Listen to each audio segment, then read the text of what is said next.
அல்லேலூயா. மீட்பெரும் இரட்சகருமாகிய யாகுஷுவ மசிகா நாமத்தினாலே உங்கள் அனைவருக்கும் நான் வாழ்த்துதலை சொல்லிக் கொள்கிறேன்.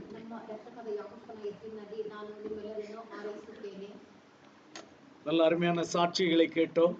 ಒಳ್ಳೆಯ ಅದ್ಭುತವಾದ ಸಾಕ್ಷಿಗಳನ್ನು ಕೇಳಿದ್ದೆವು. நம்முடைய தேவன் ஜீவிக்கிற தேவன், ನಮ್ಮ ದೇವರು ಜೀವಿಸುವಂತ ದೇವರಾಗಿದ್ದಾನೆ. அவர் ஜெபத்தை கேட்கிறவர், ಆತನ ಪ್ರಾರ್ಥನೆಯನ್ನು ಕೇಳುವವನಾಗಿದ್ದಾನೆ. தேவையுள்ளவர்களுடைய தேவைகளை அதிசயமாய் சந்திக்கிறவர். ಅವಶ್ಯಕತೆ ಉಳ್ಳವರ ಅವಶ್ಯಕತೆಯನ್ನು ಆತನು ಬೇಗನೆ ಅದನ್ನು ಕೊಡುತ್ತಾನೆ.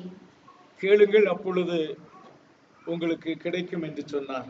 ಕೇಳಿರಿ ಆಗ ನಿಮಗೆ ಸಿಕ್ಕುವುದು ಎಂಬುದಾಗಿ ಆತನು ಹೇಳಿದ್ದಾನೆ. இப்ப தேவை உள்ளவர்கள் அவரை நோக்கி கூப்பிடும் பொழுது, அவரை நோக்கி கேட்கும் பொழுது கண்டிப்பாக அந்த தேவைகளை அவர் செய்கிறார். ಅವಶ್ಯಕತೆ ಉಳ್ಳವರು ಆತನನ್ನು ಕೂಗಿದಾಗ, ಆತನ ಬಳಿಯಲ್ಲಿ ಕೇಳಿದಾಗ ಆತನು ಖಂಡಿತವಾಗಿ ಅದನ್ನು ಅವರಿಗೆ ಅನುಗ್ರಹಿಸುತ್ತಾನೆ. இந்த குறிப்பிட்ட ஜனங்கள் என்னை நோக்கி கூப்பிட்டால் மட்டும்தான் நான் பதில் கொடுப்பேன் என்று வேத வாக்கியம் சொல்லவில்லை. ಇವರು ಮಾತ್ರ ನನ್ನನ್ನು ಕರೆದರೆ ನಾನು ಅವರಿಗೆ ಉತ್ತರವನ್ನು ಕೊಡುತ್ತೇನೆ ಎಂದು ಸತ್ಯವೇದ ಹೇಳಲಿಲ್ಲ.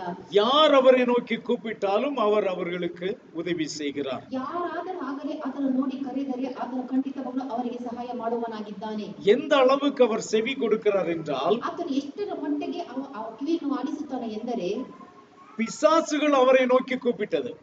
ಸೈತಾನನು ಕೂಡ ಆತನನ್ನು ನೋಡಿ ಕರೆದವು. அந்த பிசாசுகளுடைய ஜெபத்திற்கு கூட தேவன் பதில் கொடுத்தார். ಆ ಸೈತಾನನ ಪ್ರಾರ್ಥನೆಗೂ ಆತನು ಉತ್ತರವನ್ನು ಕೊಟ್ಟಿದ್ದಾನೆ. நிச்சயமாக அதை காட்டிலும் நாம் எல்லாரும் மேலானவர்கள் தான். ಖಂಡಿತವಾಗಲೂ ಅದಕ್ಕಿಂತ ನಾವು ಮೇಲಾದವರಾಗಿದ್ದೇವೆ. அப்படி இருக்கும் பொழுது நம்முடைய ஜெபத்தை அவர் கண்டிப்பாக கேட்பார். ಹಾಗಿದ್ದ ಮೇಲೆ ಆತನು ನಮ್ಮ ಪ್ರಾರ್ಥನೆಯನ್ನು ಖಂಡಿತವಾಗಲೂ ಕೇಳುತ್ತಾನೆ. ஹல்லேலூயா. ಹಲ್ಲೆಲೂಯಾ. எவ்வளவு அதிகமான விசுவாசத்தோடு நாம் ஜெபிக்கிறோமோ, ಎಷ್ಟು ಅಧಿಕವಾದ ನಂಬಿಕೆಯಿಂದ ಆತನ ಬಳಿಯಲ್ಲಿ ಪ್ರಾರ್ಥನೆ ಮಾಡುತ್ತೇವೋ, அவ்வளவு சீக்கிரத்திலே நமக்கு பதில் கிடைக்கும். ಅಷ್ಟು ಬೇಗ ನಮಗೆ ಉತ್ತರ ಸಿಗುತ್ತದೆ.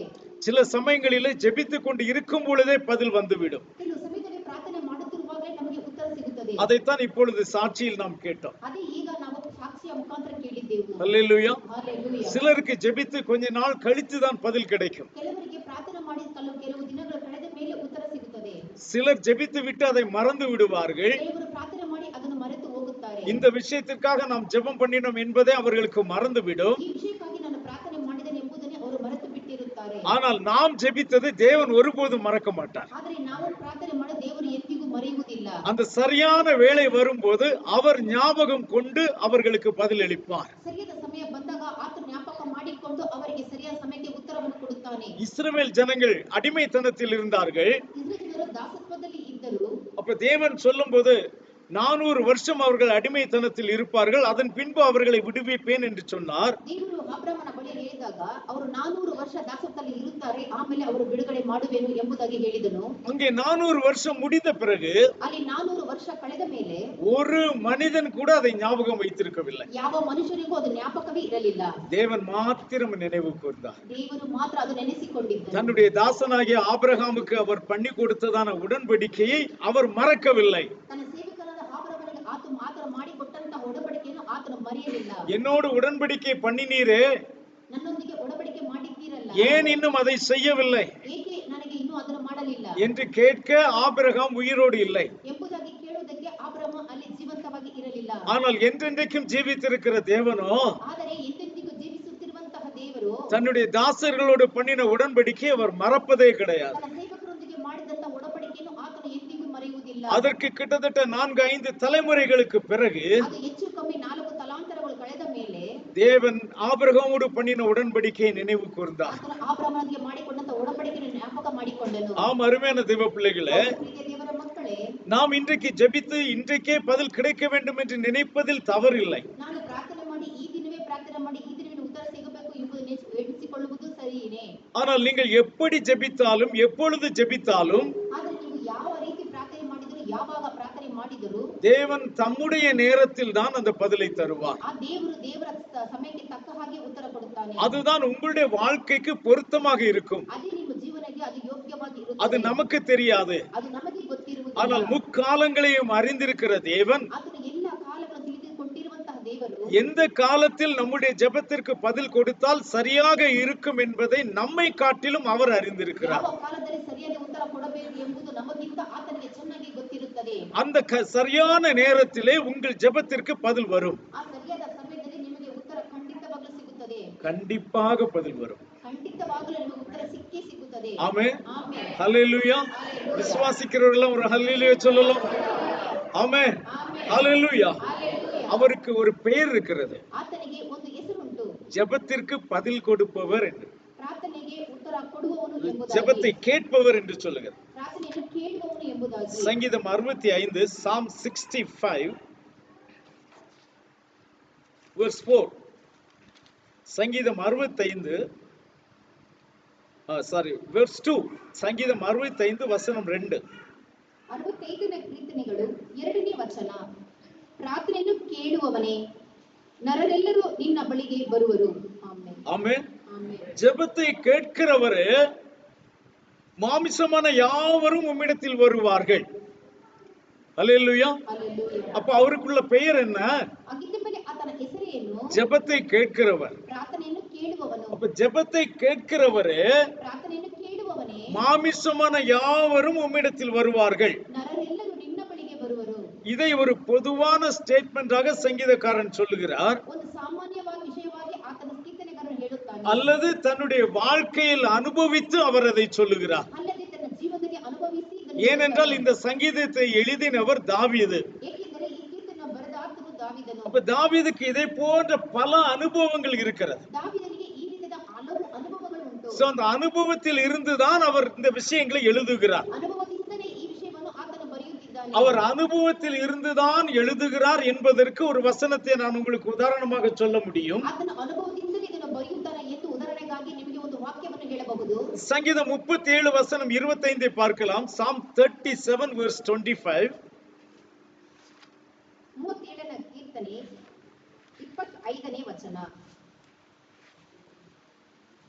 ನಾನು ಬಾಲಕನಾಗಿದ್ದೇನು, ಈಗ ವೃದ್ಧನಾಗಿದ್ದೇನೆ, ಈವರೆಗೂ ನೀತಿವಂತರು ದಿಕ್ಕಿಲ್ಲದೆ ಬಿದ್ದಿರುವುದನ್ನಾಗಲಿ ಅವನ ಸಂತತಿಯವರು ಭಿಕ್ಷೆ ಬೇಡಿ ತಿನ್ನುವುದನ್ನಾಗಲಿ ನೋಡಲಿಲ್ಲ.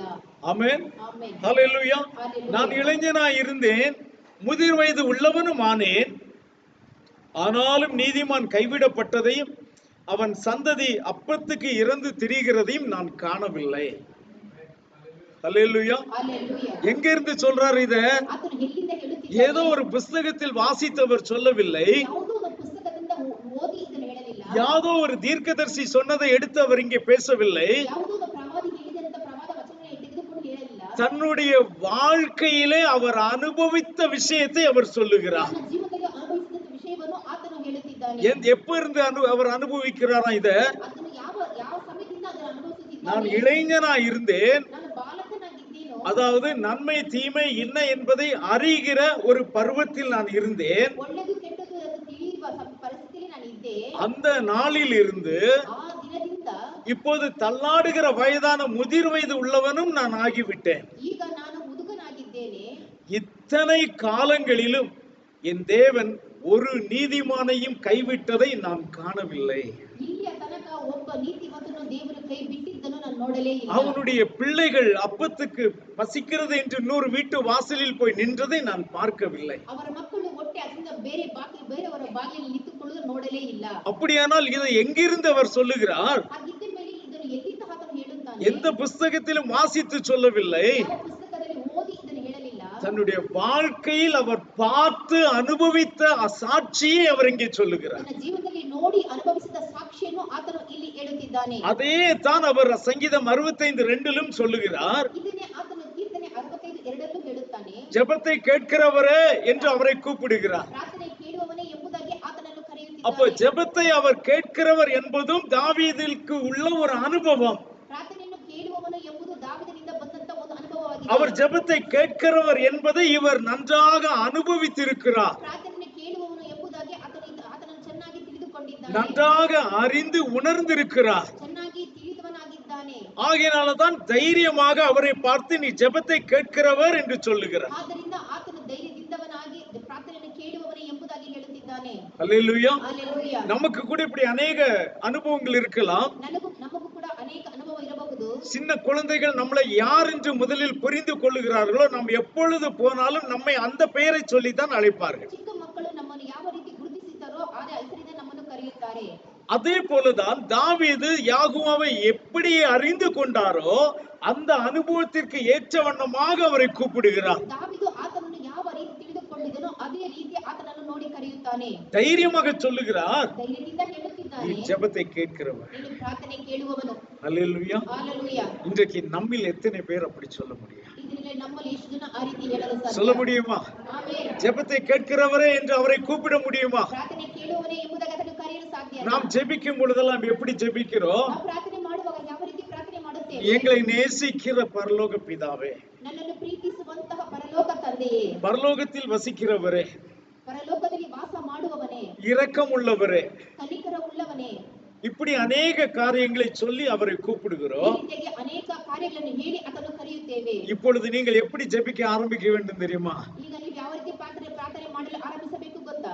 ஜெபத்தை கேட்கிறவரே என்று சொல்லி ஆரம்பிக்க வேண்டும். ಪ್ರಾರ್ಥನೆ ಕೇಳುವವನೇ ಎಂಬುದಾಗಿ ನೀವು ಆರಂಭ ಮಾಡಬೇಕು. ஆமென். ಆಮೆನ್. ஹalleluya. Hallelujah. அதுவும் அவர் பெயர்களில் ஒன்று. ಅದು ಆತನ ಹೆಸರಲ್ಲಿ ஆக ಒಂದಾಗಿರುತ್ತದೆ. ஜெபத்தை கேட்கிறவரே என்று சொல்லி தைரியமாக நீங்கள் ஜெபத்தை ஆரம்பிக்கலாம். ಪ್ರಾರ್ಥನೆ ಕೇಳುವವನೇ ಎಂಬುದಾಗಿ ಹೇಳಿ ಧೈರ್ಯದಿಂದ ನೀವು ಪ್ರಾರ್ಥನೆ ಮಾಡಬಹುದು. அந்த உரிமையை அவர் நமக்கு தந்திருக்கிறார். ಆ ಅಧಿಕಾರವನ್ನು ಆತ ನಮಗೆ ಕೊಟ್ಟಿದ್ದಾನೆ. அவர் பொதுவாக எல்லாருடைய ஜெபத்தையும் கேட்கிறவர். ಆತ ಸಾಮಾನ್ಯವಾಗಿ ಎಲ್ಲರ ಜಪವನ್ನು ಕೇಳುವವನಾಗಿದ್ದಾನೆ. ஆனால் சில விஷயங்களில் நெருக்கமானவர்களுடைய ஜெபத்தை மிக அதிகமாக கேட்பார். ಕೆಲವು ಸಮಯಗಳಲ್ಲಿ ತುಂಬಾ ಸಮೀಪವಾಗಿರುವವರ ಕೂಗನ್ನು ಆತನು ಕೇಳುತ್ತಾನೆ. இந்த வசனம் அதைத்தான் சொல்லுகிறது. ಈ ಪ್ರಾರ್ಥನೆ, ಈ ವಾಕ್ಯವು ಅದನ್ನೇ ಹೇಳುತ್ತದೆ. ஜெபத்தை கேட்கிறவரே, ಪ್ರಾರ್ಥನೆ ಕೇಳುವವನೇ, மாமிசமான யாவரும் உம்மிடத்தில் வருவார்கள். ನರರೆಲ್ಲರೂ ನಿನ್ನ ಬಳಿಗೆ ಬರುವರು. இது நமக்கு எப்படி புரியும்? ಇದು ಯಾವ ರೀತಿ ನಮಗೆ ಅರ್ಥವಾಗುತ್ತದೆ? இப்ப நான் மாமிசத்தை உடையவனாய் இருக்கிறேன், ನಾನು ಮಾಂಸದ ಮುಳ್ಳವನಾಗಿದ್ದೇನೆ. ஆகையினாலே என்னுடைய ஜெபத்தை அவர் கண்டிப்பாக கேட்பார் என்று நாம் நினைக்கலாம். ಖಂಡಿತವಾಗಲೂ ಆತನು ನನ್ನ ಪ್ರಾರ್ಥನೆ ಕೇಳುತ್ತಾನೆ ಎಂದು ನೆನೆಸಿಕೊಳ್ಳಬಹುದು. ஒரு வகையில் அது உண்மைதான். ಒಂದು ವಿಧದಲ್ಲಿ ಅದು ಸರಿಯೇ. கண்டிப்பாக நாம் மாம்சத்தில் இருக்கிறோம். நாம் மாம்சத்தில் இருந்து அவரை நோக்கி ஜெபிக்கும் பொழுது அவர் கண்டிப்பாக ஜெபம் கேட்பார். ನಾವು ಮಾಂಸದಿಂದ ಹುಟ್ಟಿದವರಾಗಿದ್ದೇವೆ. ಆ ಮಾಂಸದಿಂದ ನೋಡಿ ಆತನ ಕರೆದಾಗ ನಮ್ಮ ಪ್ರಾರ್ಥನೆ ಆತ ಖಂಡಿತವಾಗಿ ಕೇಳುತ್ತಾನೆ. அதற்குத்தான் ஆரம்பத்திலே நான் சொன்னேன், ಅದಕ್ಕೆ ನಾನು ಆರಂಭದಲ್ಲಿ ಮೊದಲೇ ಹೇಳಿದ್ದೇನೆ, பிசாசுகளுடைய ஜெபத்தை கூட அவர் கேட்டார். ಆ ಸೈತಾನನ ಪ್ರಾರ್ಥನೆಯನ್ನು ಆತನು ಕೇಳುತ್ತಾನೆ. பிசாசுகள் என்ன ஜெபித்தது? ಸೈತಾನ ಏನನ್ನು ಪ್ರಾರ್ಥನೆ ಮಾಡಿದ್ದವು? எங்களை அந்த பன்றி கூட்டத்திற்குள் அனுப்பிவிடும் என்று கேட்டது. ನನ್ನನ್ನು ಆ ಹಂದಿಯ ಗುಂಪಿಗೆ ಕಳಿಸಿಬಿಡಿರಿ ಎಂಬುದಾಗಿ ಕೇಳಿಕೊಂಡವು. நீ பிசாசு, நீ சொல்ற ஜெபத்தெல்லாம் நான் கேட்க மாட்டேன்னு சொன்னாரா? ಈ ಸೈತಾನನು ನೀ ಹೇಳುವ ಪ್ರಾರ್ಥನೆಯನ್ನು ಕೇಳುವುದಿಲ್ಲ ಎಂಬುದಾಗಿ ಆತನು ಹೇಳಿದನು. அவர் அப்படியே கேட்டார். ಆತನು ಅದೇ ರೀತಿ அந்த ಕೇಳಿಕೊಂಡನು. பன்றி கூட்டத்திற்குள் அந்த பிசாசை அனுப்பினார். ಆ ಹಂದಿಯ ಗುಂಪಿಗೆ ಆ ಸೈತಾನನನ್ನು ಕಳಿಸಿಬಿಟ್ಟರು. அதே போல தன்னை மறுதலித்ததான பேதுரு, ತನ್ನನ್ನು ನಿರಾಕರಿಸಿದ ಪೇತ್ರನು, அந்த பேதுரு மனம் கசந்து அழுது உள்ளத்திற்குள்ளாகவே அவரை நோக்கி ஜெபிக்கிறார். ಆತನು ಮನ ದುಃಖದಿಂದ ನೋಡಿ ಆತನನ್ನು ಕರೆದಾಗ அவனுடைய ஜெபத்தை கேட்டாரா இல்ல தள்ளி விட்டாரா? ಆತನ ಪ್ರಾರ್ಥನೆ ಕೇಳಿದನ, ತಳ್ಳಿ ಬಿಟ್ಟನ. அவனுடைய ஜெபத்தை கண்டிப்பாக கேட்டார். ಆತನ ಪ್ರಾರ್ಥನೆ ಆತನು ಖಂಡಿತವಾಗಲೂ ಕೇಳಿದನು. ஹல்லேலூயா. ಹಲ್ಲೆಲೂಯಾ. அவனை மீண்டும் தன்னுடைய மந்தையிலே அவர் சேர்த்துக் கொண்டார். ಆತನು ಮತ್ತೆ ಆತನ ಮಂದಿಗೆ ಅವನನ್ನು ಸೇರಿಸಿಕೊಂಡನು. பல சீஷர்கள் அவரை பரிகாசம் பண்ணினார்கள். ಹಲವು ಶಿಷ್ಯರು ಆತನನ್ನು ಪರಿಹಾಸ್ಯ ಮಾಡಿದರು. ஆனால் அவர்கள் எல்லாருடைய ஜெபத்தையும் அவர் கண்டிப்பாக கேட்டு அவர்களுக்கு விடுதலை கொடுத்தார். ಅವರು ಎಲ್ಲರ ಪ್ರಾರ್ಥನೆ ಕೇಳಿ ಖಂಡಿತವಾಗಲೂ ಆತನು ಅವರಿಗೆ ಬಿಡುಗಡೆಯನ್ನು ಕೊಟ್ಟನು. அந்த தேவன் இன்றைக்கும் ஜீவன் உள்ளவராய் இருக்கிறார். ಆ ದೇವರು ಇಂದೆಂದಿಗೂ ಜೀವಿಸುವ அவர் ದೇವರಾಗಿದ್ದಾನೆ. நேற்றும் இன்றும் என்றும் மாறாதவராய் இருக்கிறார். ಆತನು ನಿನ್ನೆ ಇವತ್ತು ನಾಳೆ ಎಂದು ಮಾರ್ಪಡದ ದೇವರಾಗಿದ್ದಾನೆ. அன்றைக்கு அவர்களுக்கெல்லாம் இதை செய்தார் என்றால் ಆ ದಿನದಲ್ಲಿ ಅವರಿಗೆಲ್ಲ ಈ ರೀತಿ ಆತನು ಮಾಡಿರುವುದಾದರೆ இன்றைக்கு நமக்கும் அப்படியே செய்வார். ಈ ದಿನದಲ್ಲಿ ಆತನು ನಮಗೂ ಅದೇ ರೀತಿ ಮಾಡುತ್ತಾನೆ. விசுவாசிக்கிறீங்களா? ಆಮೆನ್. ஹல்லேலூயா. ஹல்லேலூயா. நிச்சயமாக இன்றைக்கும் உங்களுக்கு அப்படியே செய்வார். ಖಂಡಿತವಾಗಲೂ ಆತನು ಇದರಲ್ಲಿ ನಿಮಗೆ ಅದೇ ರೀತಿ ಮಾಡುತ್ತಾನೆ. ஹல்லேலூயா. ಹಲ್ಲೆಲೂಯಾ. அவர் இந்த வசனத்திலே ஒரு முக்கியமான விஷயம், ரகசியம் இங்கே மறைந்திருக்கிறது. ಈ ವಾಕ್ಯದಲ್ಲಿ ರಹಸ್ಯವಾಗಿ ಒಂದು ವಿಷಯ ಮರೆಮಾಚಿಕೊಂಡಿದೆ. என்ன சொல்லுகிறது வசனம்? ஜெபத்தை கேட்கிறவரே, ಪ್ರಾರ್ಥನೆ ಕೇಳುವವನೇ, மாமிசமான யாவரும் உம்மிடத்தில் வருவார்கள். ನರರೆಲ್ಲರೂ ನಿನ್ನ ಬಳಿಗೆ ಬರುವರು. இப்ப இந்த மாமிசம் என்பது வெறும் இந்த மாமிசத்தை அவர் சொல்லவில்லை. ಮಾಂಸ ಎಂದು ಹೇಳುವುದು ಈ ಮೈ ಮೇಲಿರುವ ಮಾಂಸವಲ್ಲ. இந்த மாமிசம் என்று சொல்வதற்கு ஒரு ரகசியம் இருக்கிறது. ಮಾಂಸ ಎಂದು ಹೇಳುವುದಕ್ಕೆ ಒಂದು ರಹಸ್ಯ ಉಂಟು. ஆதாமிடத்திலே தேவன் ஏவாளை கொடுக்கும் பொழுது, ಆದಮನ ಬಳಿಯಲ್ಲಿ ಹೇವಳನನ್ನು ಕೊಡುವಾಗ அப்ப ஆதாம் ஏவாளை பார்த்து என்ன சொன்னார்? ಆದಮ ಹೇವಳನ್ನು ನೋಡಿ ಏನನ್ನು ಹೇಳಿದನು? இதோ இவள் என் எலும்பின் எலும்பும் என் மாம்சத்தில் மாம்சமுமாய் இருக்கிறாள் என்று சொன்னார். ಹೀಗೆ ನನ್ನ ಎಲುಬಿಗೆ ಎಲುಬು, ನನ್ನ ಮಾಂಸದಿಂದ ಬಂದ ಮಾಂಸವೂ ಆಗಿದ್ದಾಳೆ. அப்ப ஏவாள் யாரு? ಏವಳು ಯಾರಾಗಿದ್ದಾಳೆ? ஆதாமுடைய மாமிசம். ಆದಮನ ಮಾಂಸವಾಗಿದ್ದಾಳೆ. அப்ப தேவன் என்ன சொன்னாரு? ಆಗ ದೇವರು ಏನು ಹೇಳಿದನು? இனிமேல் இவர்கள் இருவர் அல்ல, ಇನ್ನು ಮೇಲೆ ಇವರು ಇಬ್ಬರಲ್ಲ, இவர்கள் 2 பேரும் சேர்ந்து ஒரே மாமிசமாய் இருப்பார்கள் என்று சொன்னார். ಇವರಿಬ್ಬರು ಸೇರಿ ಒಂದೇ ಮಾಂಸವಾಗಿರುವರು ಎಂಬುದಾಗಿ. அப்ப ஆதாமுடைய மாமிசம் ஏவாள், ಆದಮನ ಮಾಂಸ ಏವಳಾಗಿದ್ದಾಳೆ, ஏவாளுடைய மாமிசம் ஆதாம். ಏವಳ ಮಾಂಸ ಆದಾಮಾಗಿದ್ದಾನೆ. இப்படி இருக்கும் பொழுது ಈ ರೀತಿ ಇರುವಾಗ ஏவாளுடைய ஜெபத்தை ஆதாம் கேட்காமல் இருப்பாரோ? ಏವಳನ ಪ್ರಾರ್ಥನೆಯನ್ನು ಆದಾಮನು ಕೇಳದೆ ಇರುವನು? கேட்காமல் இருக்க முடியுமா? ಕೇಳದೆ ಇರಲು ಸಾಧ್ಯನಾ? காரணம் என்ன? ಕಾರಣವೇನು? அவள் தன்னுடைய சொந்த மாமிசம். ಕಾರಣ ಆಕೆಯ ತನ್ನ ಸ್ವಂತ அப்போ சொந்த மாமிசமாக இருக்கிறபடியினாலே ಸ್ವಂತ ಮಾಂಸವಾಗಿ ಇರುವುದರಿಂದ அவளுடைய ஜெபத்தை அவரால் தள்ளவே முடியாது. ಆಕೆಯ ಪ್ರಾರ್ಥನೆಯನ್ನು ಆತನಿಂದ ತಳ್ಳಲು ಸಾಧ್ಯವಿಲ್ಲ.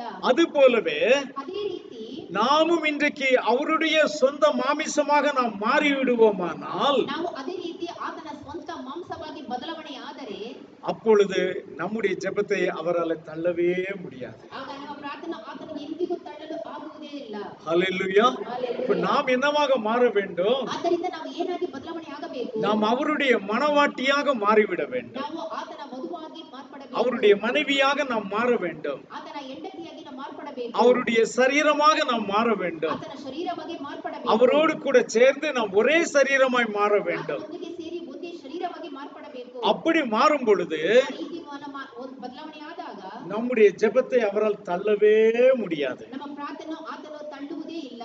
அகாஸ்வேரு ராஜாவினுடைய அரண்மனைக்குள்ளே எஸ்தர் ராஜாத்தி பிரவேசிக்கிறாள். ಅಷ್ಟೂರ ರಾಜನ ಮನೆಯೊಳಗಡೆ ಎಸ್ತೇರ್ ರಾಣಿ ಪ್ರವೇಶ ಮಾಡುತ್ತಾಳೆ. அது ராஜா கூப்பிடாமல் யாரும் அங்கே போக கூடாது.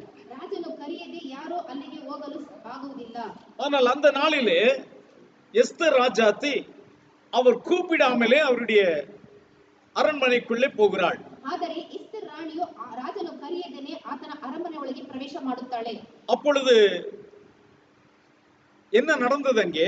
ಅಲ್ಲಿ ಏನು ನಡೆಯಿತು ಎಂದರೆ எஸ்தர் என்கிற புஸ்தகம் 7ஆம் அதிகாரம் அதனுடைய 1 அல்லது 2 வசனங்களை நாம் வாசிக்கலாம். சாரி 5ஆம் அதிகாரம், எஸ்தர் 5ஆம் அதிகாரம் 1, 2, 3 வசனங்களை நாம் வாசிக்கலாம். ಎಸ್ತೇರಳ ಪುಸ್ತಕ 5ನೇ ಅಧ್ಯಾಯ 1ರಿಂದ 3 ವಚನಗಳು. 3ನೆಯ ದಿನದಲ್ಲಿ ಎಸ್ತೇರಳು ರಾಜವಸ್ತ್ರ ಭೂಷಿತಳಾಗಿ ಅರಮನೆಯ ಒಳಗನ ಪ್ರಾಕಾರವನ್ನು ಪ್ರವೇಶಿಸಿ ರಾಜ ಮಂದಿರದ ಎದುರಿನಲ್ಲಿ ನಿಂತಳು. ಅರಸನು ಆ ಮಂದಿರದಲ್ಲಿ ರಾಜ ಸಿಂಹಾಸನದ ಮೇಲೆ ಬಾಗಿಲಿಗೆ ಎದುರಾಗಿ ಕೂತುಕೊಂಡಿದ್ದನು. ಅವನು ಪ್ರಾಕಾರದಲ್ಲಿ ನಿಂತಿರುವ ಎಸ್ತೇರ್ ರಾಣಿಯನ್ನು ಕಂಡ ಕೂಡಲೇ ಆಕೆ ಮೇಲೆ ದಯವಿಟ್ಟು ತನ್ನ ಕೈಯಲ್ಲಿದ್ದ ಸುವರ್ಣ ದಂಡವನ್ನು ಆಕೆ ಕಡೆಗೆ ಚಾಚಿದನು. ಎಸ್ತೇರಳು ಸಮೀಪಕ್ಕೆ ಹೋಗಿ ದಂಡದ ತುದಿಯನ್ನು ಮುಟ್ಟಲು ಅರಸನು ಆಕೆಗೆ, ಎಸ್ತೇರ್ ರಾಣಿಯೇ, ನಿನಗೇನು ಬೇಕು? ನಿನ್ನ ವಿಜ್ಞಾಪನೆ ಯಾವುದು? ನನ್ನ ಅರ್ಧ ರಾಜ್ಯವನ್ನು ಕೇಳಿದ್ರು ನಿನಗೆ ಕೊಡುತ್ತೇನೆ ಅಂದನು. ஆமென். ஹல்லேலூயா. ஹல்லேலூயா. இப்ப எஸ்தர் ராஜாத்தி அங்கே அரண்மனைக்குள்ளே ராஜாவை சந்திக்க போகிறாள். ಎಸ್ತೇರ್ ರಾಣಿಯು ಅರಮನೆ ಒಳಗಡೆ ರಾಜನನ್ನು ಭೇಟಿಯಾಗಲು ಹೋಗುತ್ತಾಳೆ. அங்கே பிரவேசிப்பதிலே ஒரு கஷ்டம் இருக்கிறது. ಅಲ್ಲಿ ಪ್ರವೇಶಿಸುವಾಗ ಒಂದು ಸಂಕಟವಿದೆ.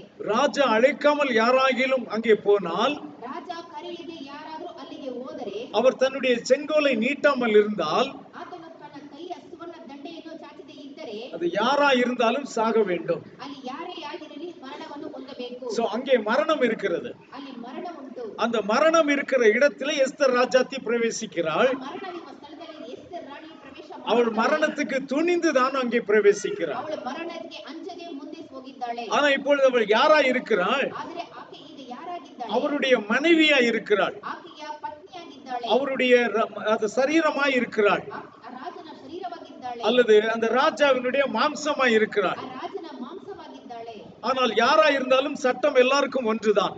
ಯಾರೇ ಆಗಿರಲಿ ನ್ಯಾಯ ಎಲ್ಲರಿಗೂ ಒಂದೇ சோ ಆಗಿರುತ್ತದೆ. இப்பொழுது அவள் தைரியமாக அங்கே பிரவேசிக்கிறாள். ಈಗ ಆಕೆ ಧೈರ್ಯದಿಂದ ಅಲ್ಲಿಗೆ ಪ್ರವೇಶ அவளை ಮಾಡುತ್ತಾಳೆ. பார்த்த மாத்திரத்திலே ಆತನು ನೋಡಿದ ತಕ್ಷಣ ராஜா தன்னுடைய செங்கோலை அவளுக்கு நேராக நீட்டுகிறான். ರಾಜನ ಕೈಯಲ್ಲಿದ್ದ ಸುವರ್ಣ ದಂಡೆಯನ್ನು ಆಕೆಗೆ ಮುಂದೆ ಚಾಚುತ್ತಾನೆ. அதனுடைய பொருள் என்ன?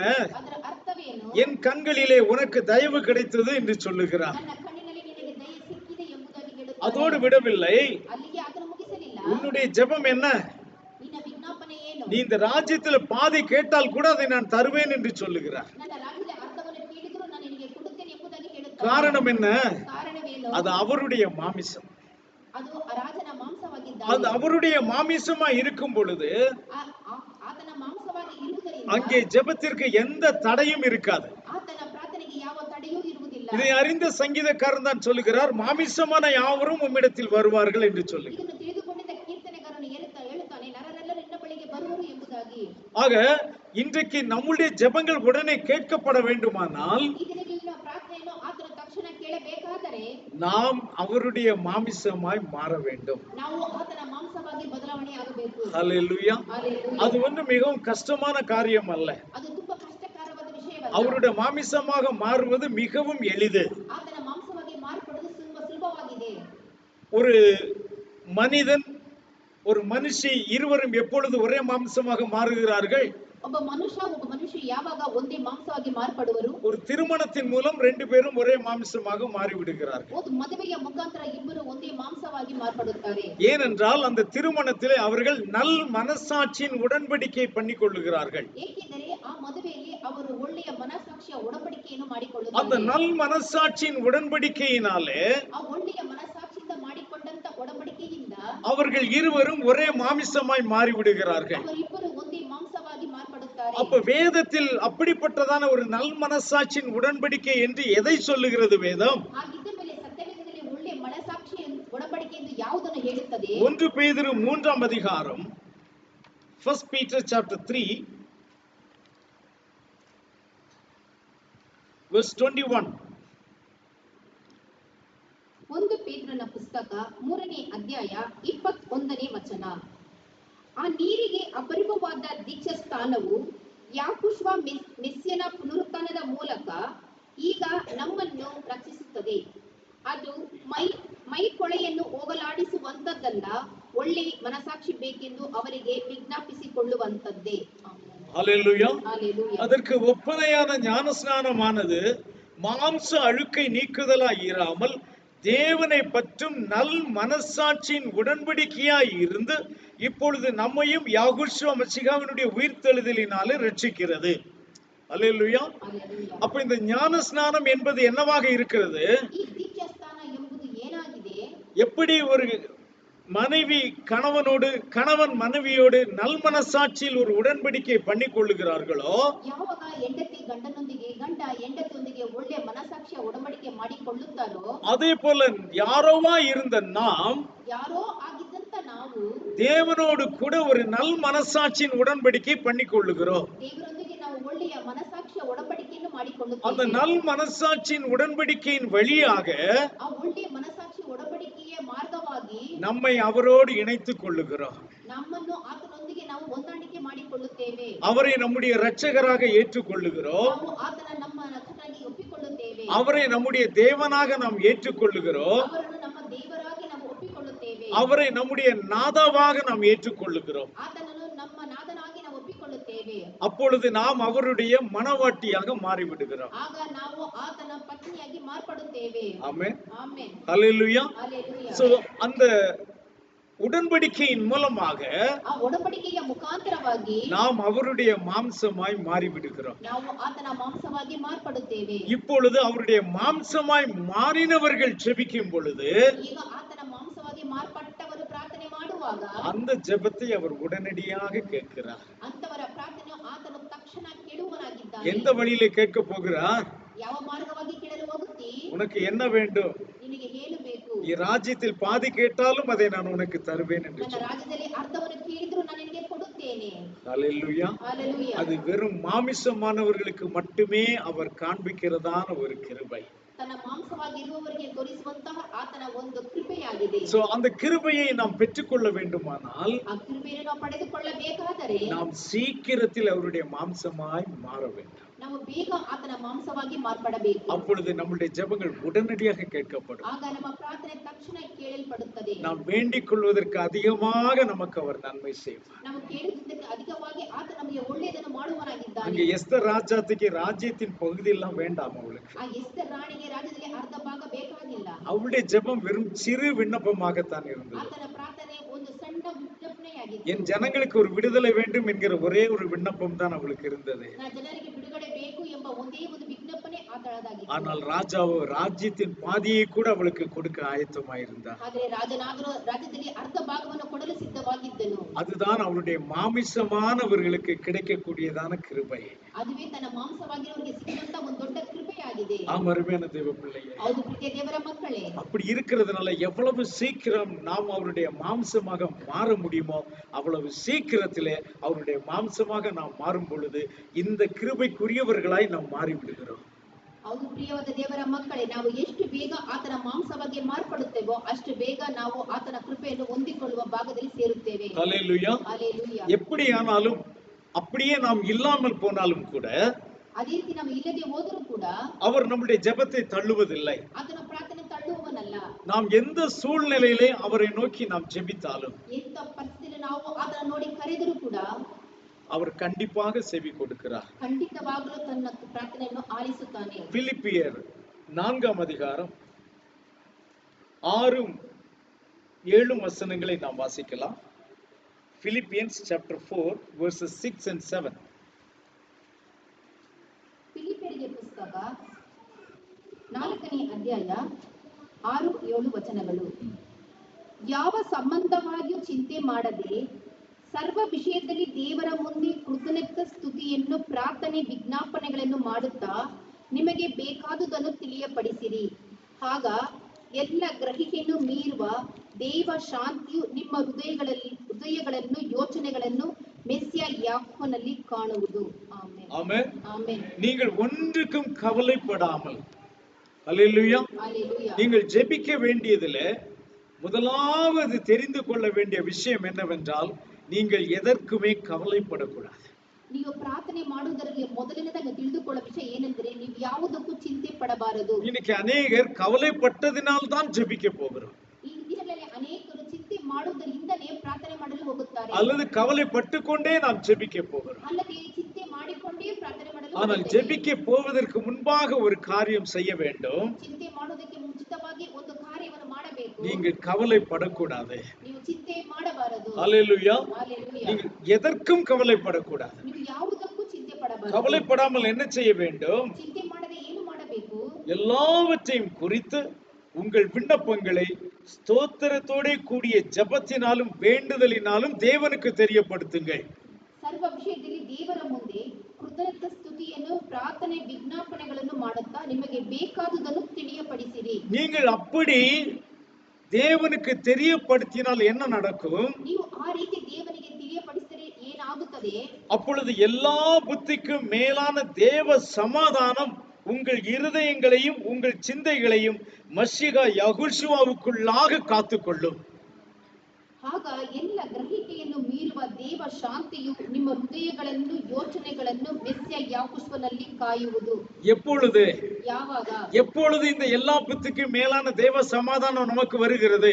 ಯಾವಾಗ ಎಲ್ಲದಕ್ಕಿಂತ ಬೇರೆ ದೇವ ಶಾಂತಿಯು ನಿಮಗೆ ಸಿಗುತ್ತದೆ?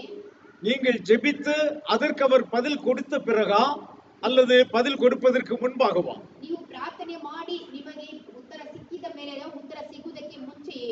இல்ல, நீங்க ஜெபித்து முடித்த உடனேயே. ನೀವು ಪ್ರಾರ್ಥನೆ ಮಾಡಿ ಮುಗಿಸಿದ ತಕ್ಷಣ.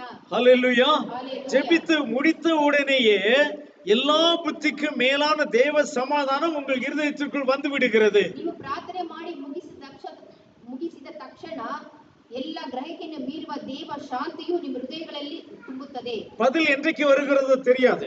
ಉತ್ತರ ಯಾವತ್ತು ಬರುತ್ತೋ ಗೊತ್ತಿಲ್ಲ. அது எப்படி வருகிறதோ தெரியாது. ಅದು ಯಾವ ರೀತಿ ಬರುತ್ತದೋ ಗೊತ್ತಿಲ್ಲ. ஆனால் நீங்கள் ஜெபித்து முடித்த உடனேயே ನೀವು ಪ್ರಾರ್ಥನೆ ಮಾಡಿ ಮುಗಿಸಿದ ತಕ್ಷಣ எல்லா புத்திக்கும் மேலான தேவ சமாதானம் உங்கள் இருதயத்தை நிறைத்து விடும். ಎಲ್ಲ ಗ್ರಹಿಕೆಯನ್ನು ಮೀರುವ ದೇವ ಶಾಂತಿಯು ನಿಮ್ಮ ಹೃದಯಗಳನ್ನು ತುಂಬುತ್ತದೆ.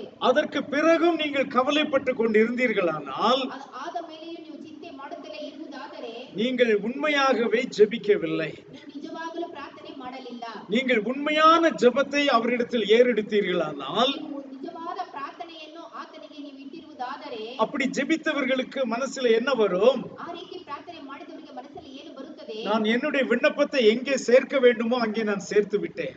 ನನ್ನ ವಿಜ್ಞಾಪನೆ ಎಲ್ಲಿಗೆ ಸೇರಿಸಿದ್ದೇನೋ ಅಲ್ಲಿಗೆ ನಾನು ಸೇರಿಸಿ ಬಿಟ್ಟಿದ್ದೇನೆ. அவர் பார்த்துக் கொள்ளுவார். ಆತನು ನೋಡಿಕೊಳ್ಳುವನು. இனிமேல் நான் கவலைப்பட வேண்டிய அவசியம் இல்லை. ಇನ್ನು ಮೇಲೆ ಚಿಂತೆ ಪಡುವ ಅವಶ್ಯಕತೆಯೇ ಇಲ್ಲ. என்ற விசுவாசம் உங்களுக்குள் வரும்.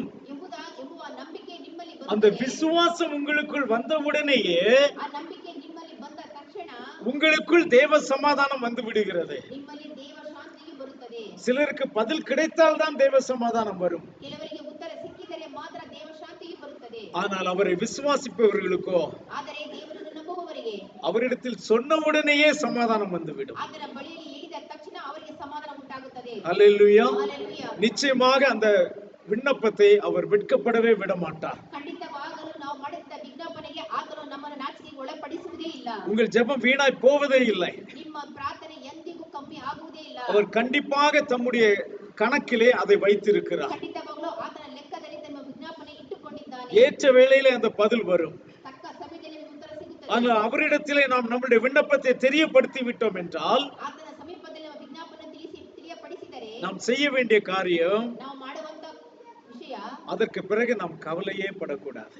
ಅದಾದ ಮೇಲೆ ನಾವು ಚಿಂತೆ ಮಾಡಲೇಬಾರದು. அப்பொழுது உலக பிரகாரமான மனுஷர்கள் எப்படி செய்வார்கள்? ಲೋಕ ಪ್ರಕಾರದ ಮನುಷ್ಯರು ಏನು ಮಾಡುತ್ತಾರೆ? அவர்கள் கேட்பது கிடைத்தால் தான் அவர்களுக்கு சமாதானம் வரும். ಅವರು ಕೇಳಿದ್ದು ಸಿಕ್ಕಿದರೆ ಮಾತ್ರ ಅವರಿಗೆ ಸಮಾಧಾನ ಉಂಟಾಗುತ್ತದೆ. ஆனால் தேவனை விசுவாசிக்கிறவர்களுக்கோ, ಆದರೆ ದೇವರನ್ನು ನಂಬುವವರಿಗಾದರೂ அவரிடத்தில் விண்ணப்பத்தை வைத்தவுடனேயே அவர்களுக்கு சமாதானம் வந்துவிடும். ಆತನ ಬಳಿಯಲ್ಲಿ ವಿಜ್ಞಾಪನೆ ಇಟ್ಟಿದ ತಕ್ಷಣ ಅವರಿಗೆ ಸಮಾಧಾನವು ಶಾಂತಿಯು அதற்கு ಸಿಗುತ್ತದೆ. உதாரணமாக நான் ஒரு காரியத்தை உங்களுக்கு காட்டுகிறேன். ಅದಕ್ಕೆ ಉದಾಹರಣವಾಗಿ ನಾನು ನಿಮಗೆ ಒಂದು ಕಾರ್ಯವನ್ನು ತೋರಿಸುತ್ತೇನೆ. 1 சாமுவேல் 1 அதிகாரம்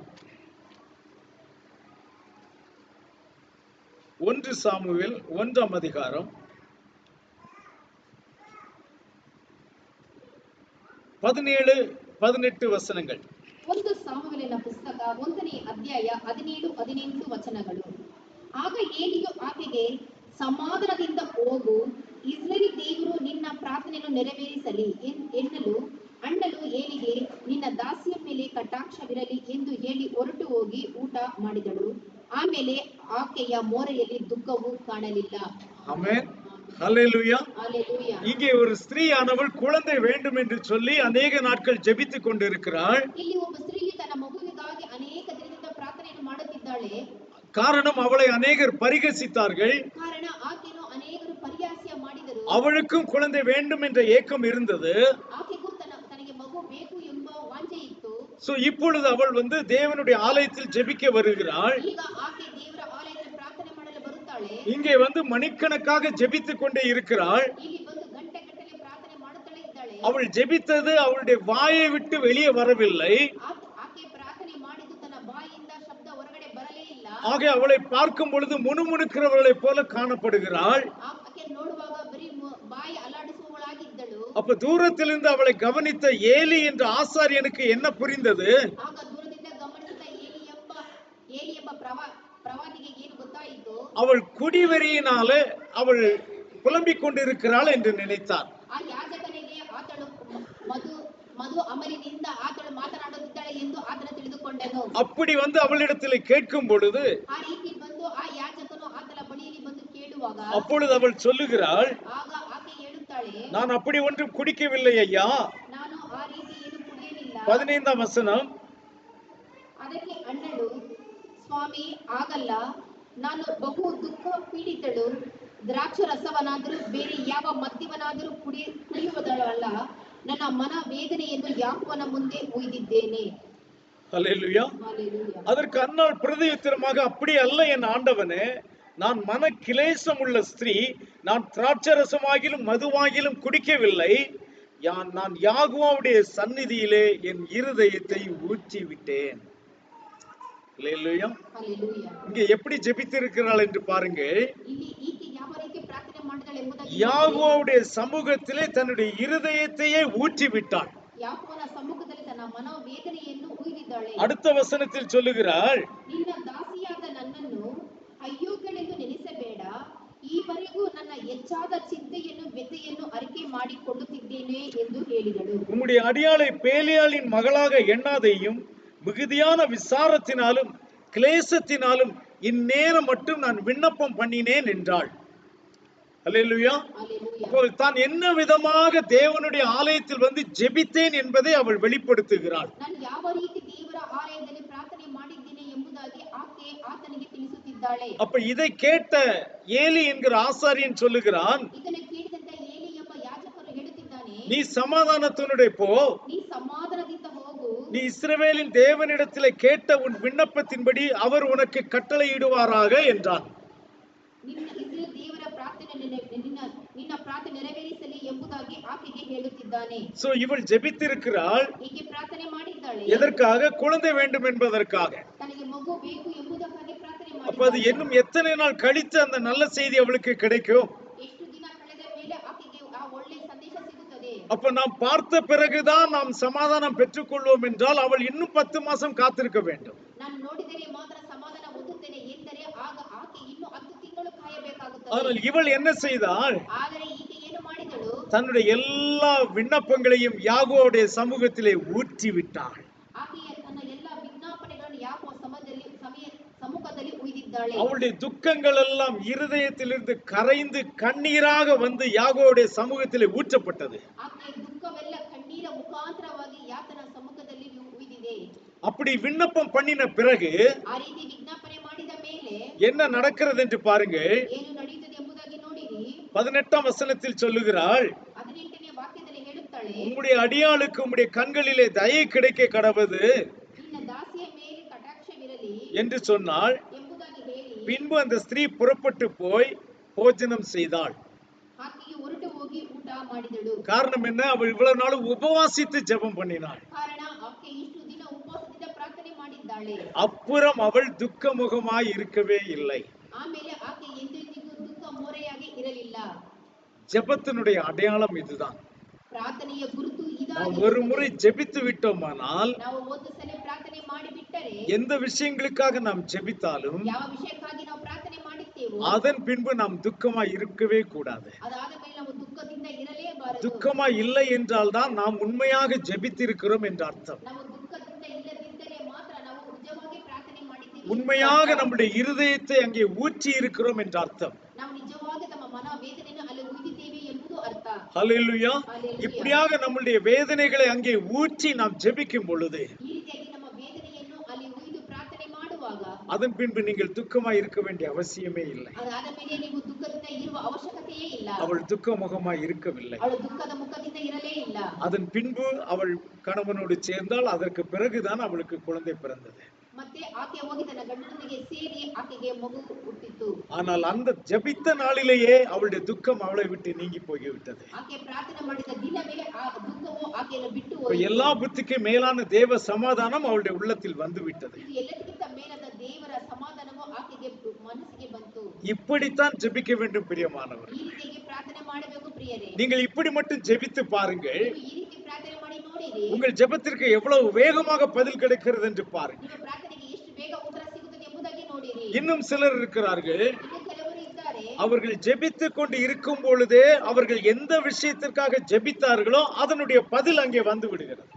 ಅವರು ಯಾವ ವಿಷಯಕ್ಕಾಗಿ ಪ್ರಾರ್ಥನೆ ಮಾಡುತ್ತಿರುತ್ತಾರೋ ಆ ವಿಷಯಕ್ಕೆ ತಕ್ಷಣ ಅವರಿಗೆ ಉತ್ತರ ಸಿಗುತ್ತದೆ. நாம் தானியேல் என்கிற புஸ்தகத்திலே தானியேலை குறித்து நாம் இங்கே பார்க்கிறோம்.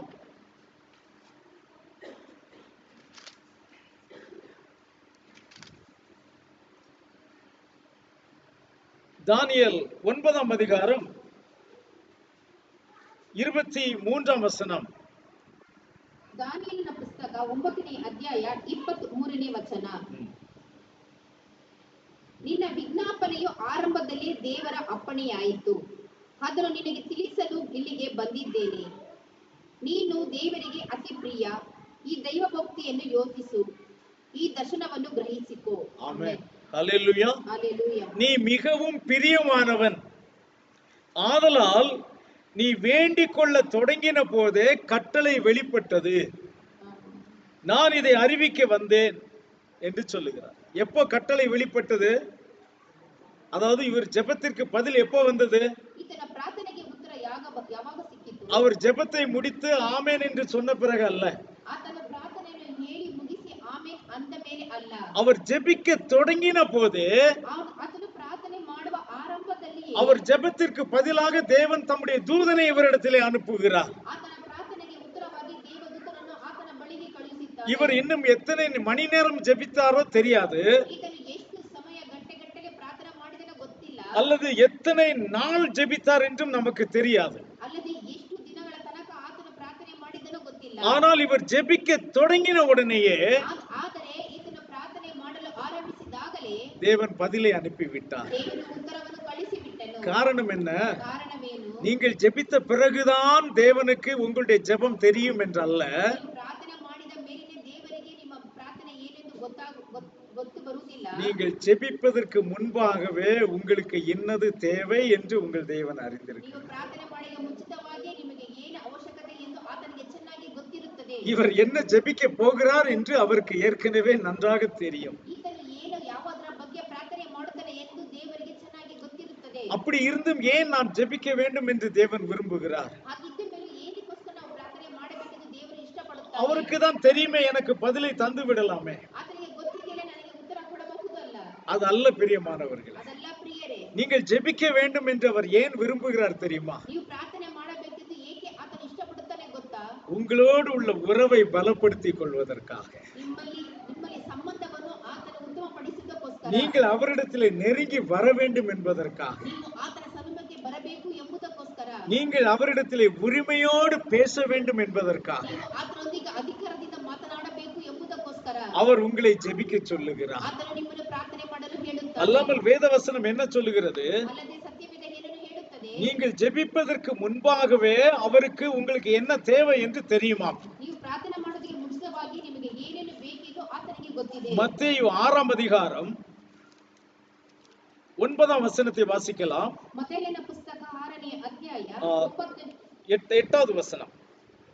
8ನೇ ವಚನ. மத்தேயு 6ஆம் அதிகாரம் 8ஆம் வசனம். ನೀವು ನಿಮ್ಮ ತಂದೆಯನ್ನು ಬೇಡಿಕೊಳ್ಳುವುದಕ್ಕಿಂತ ಮುಂಚೆಯೇ ನಿಮಗೆ ಏನೇನು ಅಗತ್ಯವೆಂಬುದು ಆತನಿಗೆ ತಿಳಿದಿದೆ. ஹல்லேலூயா. ஹல்லேலூயா. ஆமா, நீங்கள் அவர்களைப் போல செய்யாதிருங்கள். உங்கள் பிதாவை நோக்கி நீங்கள் வேண்டிக் கொள்ளுகிறதற்கு முன்னமே உங்களுக்கு இன்னது தேவை என்று அவர் அறிந்திருக்கிறார். ஹல்லேலூயா. நம்முடைய தேவை என்ன என்பது அவருக்கு நன்றாக தெரியும். ನಮ್ಮ ಅವಶ್ಯಕತೆ ಏನು ಎಂದು ಆತನಿಗೆ ಚೆನ್ನಾಗಿ ಗೊತ್ತಿದೆ.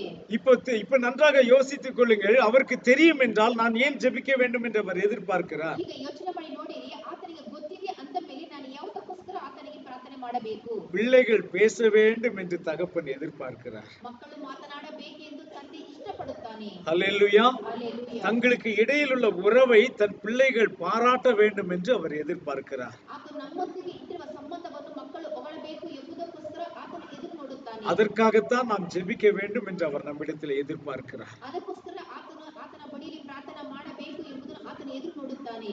ஆகையினால தான் தானியேல் ஜெபிப்பதற்கு முன்பாகவே அவர் இதைத்தான் ஜெபிக்க போகிறார் என்று அறிந்தவராய் தேவன் பதிலை அனுப்பிவிட்டார். ಆದ್ದರಿಂದ ದಾನಿಯೇಲನು ಪ್ರಾರ್ಥನೆ ಮಾಡುವುದಕ್ಕೆ ಆರಂಭದಲ್ಲಿಯೇ ಈತನು ಯಾವುದಕ್ಕೋಸ್ಕರ ಪ್ರಾರ್ಥನೆ ಮಾಡಿ ತಿಳಿದುಕೊಂಡು ಆರಂಭದಲ್ಲಿಯೇ ಉತ್ತರವನ್ನು ಕಳಿಸಿಬಿಟ್ಟನು. இனி புதிய ஏற்பாட்டின் காலத்திலும் இப்படி ஒரு சம்பவத்தை நாம் பார்க்கிறோம். ಹೊಸ ಒಡಂಬಡಿಕೆಯ ಕಾಲದಲ್ಲಿ ಇಂತಹ ಒಂದು ಸಂದರ್ಭವನ್ನು ನೋಡುತ್ತೇವೆ. அப்போஸ்தலர் 12ஆம் அதிகாரம்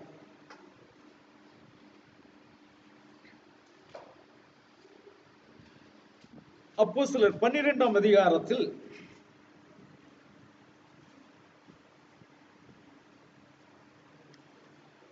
5ஆம் வசனம்.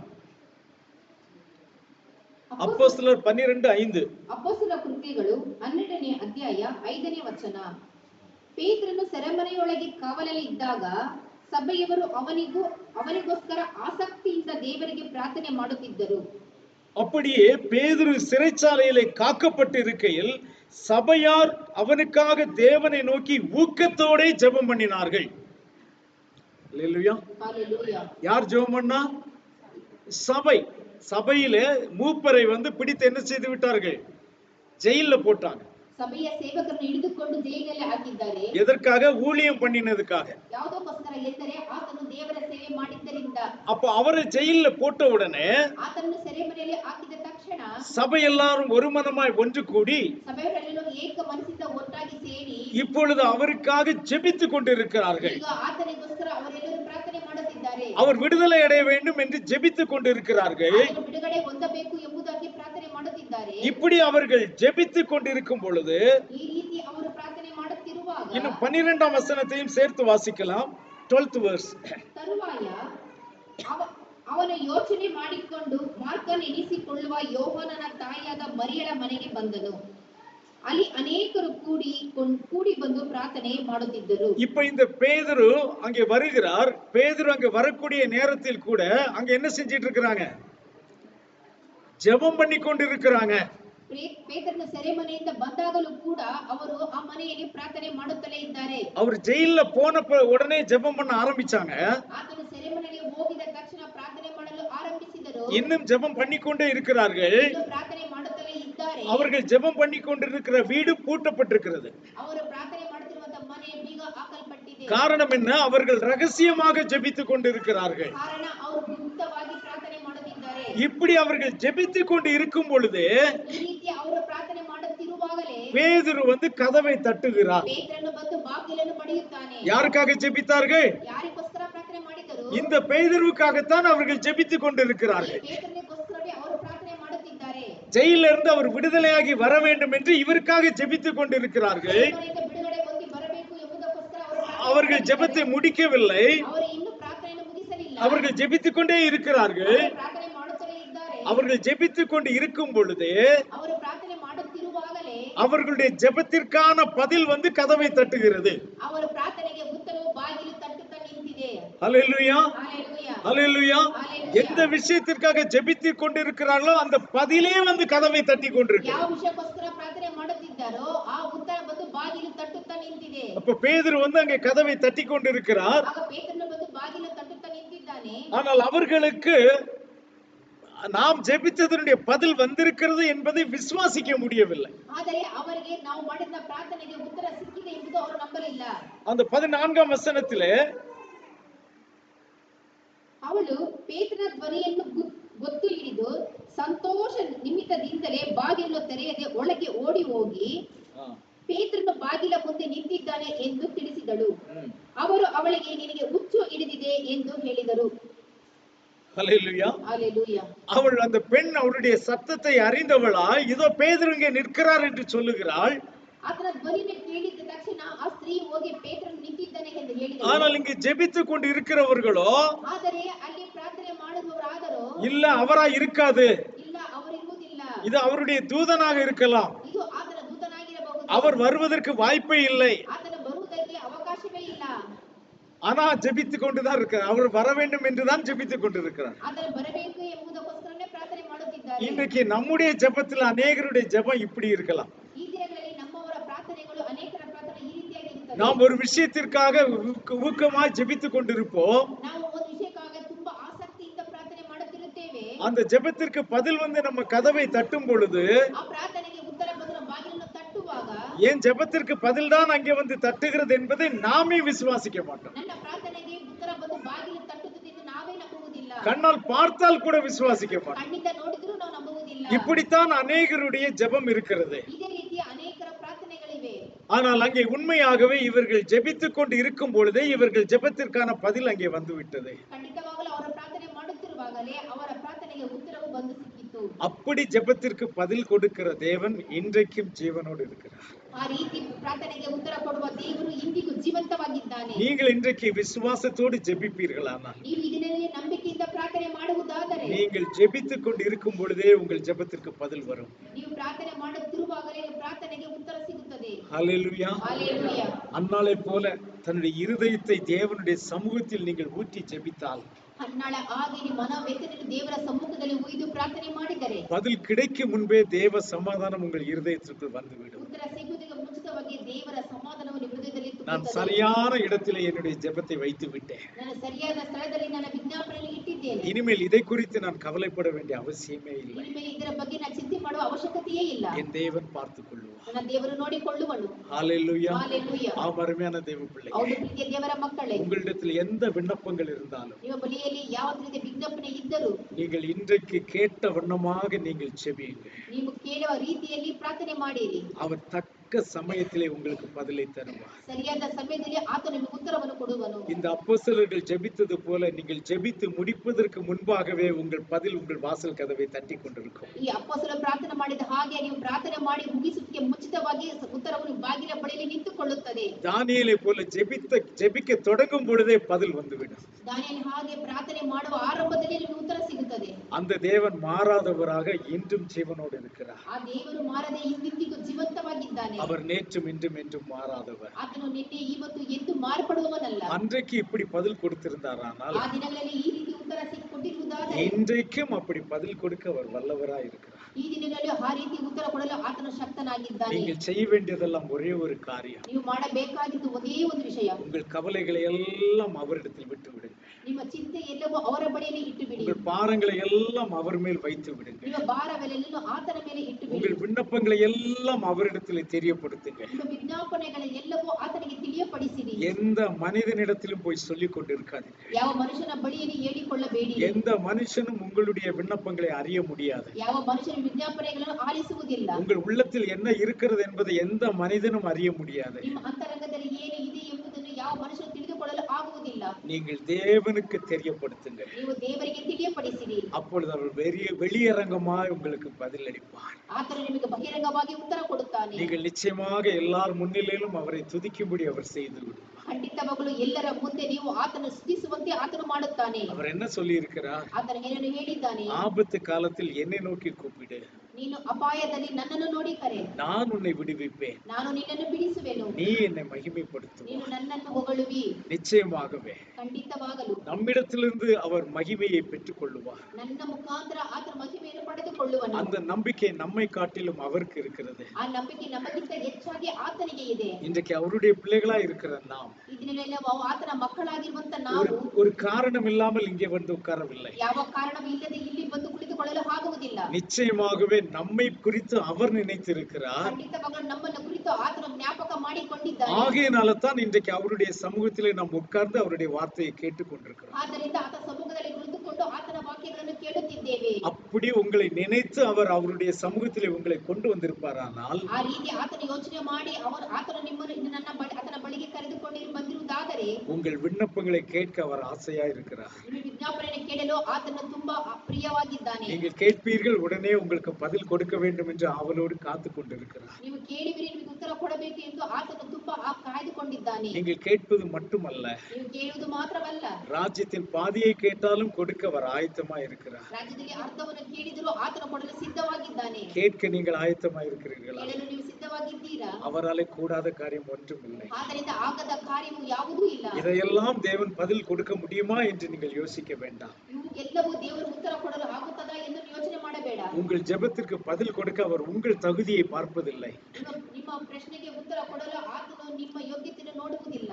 நீங்கள் அவரை எவ்வளவு விசுவாசிக்கிறீர்கள் என்பதைத்தான் அவர் பார்க்கிறார். ನೀವು ಆತನನ್ನು ಎಷ್ಟು ನಂಬುತ್ತೀರಿ ಎಂಬುದನ್ನೇ ಆತನು ನೋಡುತ್ತಾನೆ. அவர் மேல் நீங்கள் நம்பிக்கை வைத்து அவரை நோக்கி நீங்கள் கூப்பிட்டால் ಆತನ ಮೇಲೆ ನಂಬಿಕೆ ಇಟ್ಟು ನೀವು ಆತನ ನೋಡಿ ಕರೆದರೆ நிச்சயமாக அவர் உங்களை விடுவிப்பார். ಖಂಡಿತವಾಗಲೂ ಆತನು ನಿಮ್ಮನ್ನು ಬಿಡಿಸುತ್ತಾನೆ. நீங்கள் அவரை மகிமைப்படுத்துவீர்கள். ನೀವು ಆತನನ್ನು ಮಹಿಮೆ ಪಡಿಸುವಿರಿ. விசுவாசிக்கிறீர்களா? ನೀವು ನಂಬುತ್ತೀರಾ? ஹல்லேலூயா. ஹல்லேலூயா. அவர் உங்கள் வாழ்க்கையை மாற்றுவார். ದೇವರು ನಿಮ್ಮ ಜೀವನವನ್ನು ಬದಲಾಯಿಸುತ್ತಾನೆ. ஹல்லேலூயா. ஹல்லேலூயா. எந்த மனிதனிடத்திலும் பேச வேண்டாம். ಯಾವ ಮನುಷ್ಯನ ಬಳಿಯಲ್ಲಿ ಮಾತನಾಡಬೇಡಿ. முழங்கால் படிட்டு அவரை நோக்கி கூப்பிடுங்க. ನೀವು ಮೊಣಕಾಲೂರಿ ಆತನನ್ನು ಮಾತ್ರ ನೋಡಿ ಕರೆ. அப்பா, என்னை விடுவியும் என்று நீங்கள் கேட்டு பாருங்க. ಅಪ್ಪ, ನನ್ನನ್ನು ಬಿಡಿಸು ಎಂದು ನೀನು ಕೇಳಿ என்னை ನೋಡು. ரட்சியும் என்று நீங்கள் கேட்டு பாருங்க. ನನ್ನ ರಕ್ಷಿಸು ಎಂದು ಕೇಳಿ ನೋಡು. நிச்சயமாக அவர் உங்களை ரட்சிப்பார். ಖಂಡಿತವಾಗಲೂ ಆತನು ನಿಮ್ಮನ್ನು ರಕ್ಷಿಸುತ್ತಾನೆ. நாம் ஜெபிக்கலாமா? ನಾವು ಪ್ರಾರ್ಥನೆ ಮಾಡೋಣ.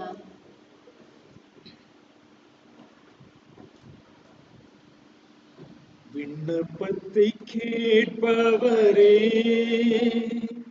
என் கண்ணீரை காண்பவரே, சுகம் தருபவரே, ஸ்தோத்திரம் யாகுவா. என் விண்ணப்பத்தை கேட்பவரே, என் கண்ணீரை காண்பவரே, சுகம் தருபவரே, ஸ்தோத்திரம் யாகுவா. உம்மால் கூடும் எல்லாம் கூடும், ஒரு வார்த்தை சொன்னால் போதும், உம்மால் கூடும், எல்லாம் கூடும். ஒரு வார்த்தை சொன்னால் போதும் ஐயா, ஒரு வார்த்தை சொன்னால் போதும் ஐயா, ஒரு வார்த்தை சொன்னால் போதும். விண்ணப்பத்தை கேட்பவரே, என் கண்ணீரை காண்பவரே, சுகம் தருபவரே, ஸ்தோத்திரம் யாகுமா. ஜெபிக்கலாம். உங்களுக்காக விண்ணப்பங்கள் இருந்தால் நீங்கள் அனைவரும் ஜெபிங்கள் பிரியமா.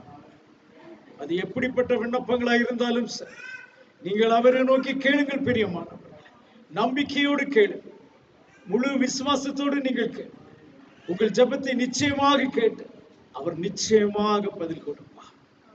ஹல்லேலூயா. யாருக்கு தெரியும், நீங்கள் ஜெபித்துக் கொண்டு இருக்கும் போதே உங்களுக்கான பதில் புறப்பட்டிருக்கலாம். ஹல்லேலூயா, ஹல்லேலூயா, ஹல்லேலூயா. எல்லா புத்திக்கும் மேலான தேவ சமாதானம் உங்கள் இருதயத்தை ஆண்டு கொள்ள. ஆம், அருமையான தேவ பிள்ளையே, ஒப்பு கொடுத்து ஜெபிப்பீர்களா? இது உங்களுடைய நேரம். நீங்கள் ஜெபியுங்கள். ஹல்லேலூயா, ஹல்லேலூயா. நன்றி ராஜா. நம்பிக்கையோடு ஜெபிங்கள் பிரியமா, நம்பிக்கையோடு ஜெபிங்கள். இந்த ஏழை யாகோவை நோக்கி ஜெபித்தார்.